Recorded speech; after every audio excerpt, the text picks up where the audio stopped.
Look out, evil! Here comes Action Jones! World-renowned private eye, first-class world spy, ladies' man on any night, but a respectful ladies' man acceptable for a postmodern 2000s audience. All criminals run when they hear him coming. Watch out, crime! Here comes Action Jones! Welcome back to another installment of The Escapades of Action Jones. We previously left our heroes, world-renowned gumshoe Action Jones and his trusty junior detective Tommy, in a tidbit of a flippy nipple. The villainous Donald Golario, a.k.a. Dash Backslash, has turned the tables on the two crime solvers. Dragging them down the hall, he ties them up into a special death trap of his own making and waits. After what seems like a long time, Action finally comes to and looks around. Tommy, already having woken up, is smiling like a buffoon. Oh, I hate when the bad guy catches us. Yeah, it's not fun. It hurts, too. All those bonks on the head. Oh, Tommy, when you graduate to an actual detective, you'll learn that the worst pain is never physical. The hurt of my ego being bruised will forever be larger than the bump on the back of your head. Enough of your tongue's venom. It is time for you to glimpse upon the overly detailed death trap of your imminent demise.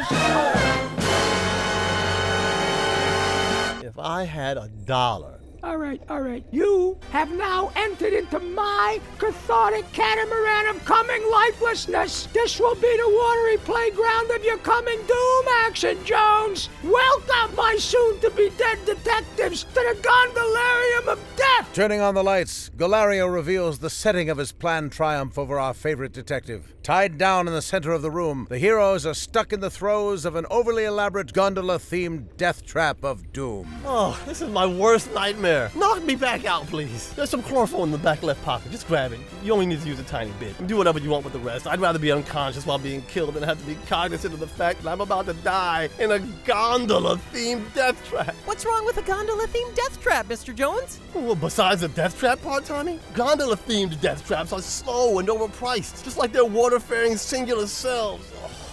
Oh, gondolas.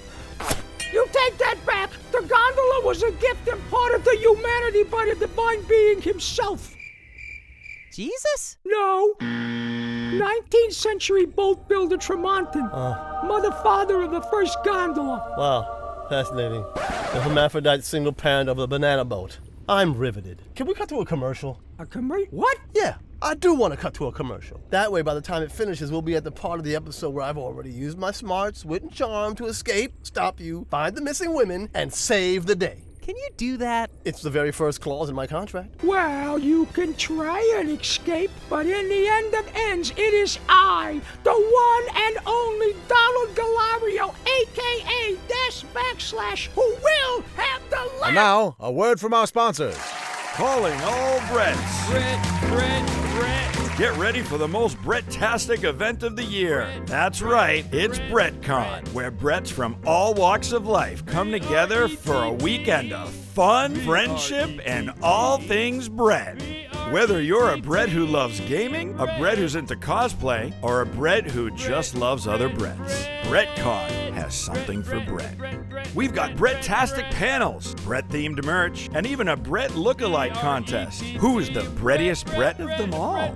You'll have to come to BrettCon to find out. Plus, don't miss our special guest, the snowman Brett Griselda Petunia Meatballs Parker, the legendary Brett who started it all. And if your name isn't Brett, don't fret. Everyone is welcome to join in the fun and celebrate all things Brett. Except you, Terrence. No fucking Terrences. Get your own con, Terrence. Don't miss out on the most Brettacular event of the year, BrettCon, the convention for Bretts, by Bretts. Buy your tickets now and get a free Brett-shaped banana hammock. Brett. We now return to your regularly scheduled program. I guess it was I who got the last donut from the breakfast bar. I think he was going to end his last sentence with the word laugh. Well, you thought wrong, Tommy. That's just what he wanted you to think, Tommy. Sometimes you can't be such an idiot. Tommy, now let's go call the news and take the credit before Explosion James does. Tommy. And they did. Well, they tried. Even though he went home and wasn't anywhere near the finale of this case, Explosion was sure to call everybody and take credit Pissed off about it, but unable to do anything, Action and Tommy head home with the madam in the magenta blouse. One travel by map and overpriced car rental later, the three arrive back at Action Jones's office. Well, here we are. Home sweet home. It's the dame, Action. Should I let her in? A roll-down window is good enough for the likes of this one. Why, hello there, sexy. And Tommy, thank you for bringing my sister back. Well, you did hire us to... You'd know I didn't officially hire you. I just asked for your help.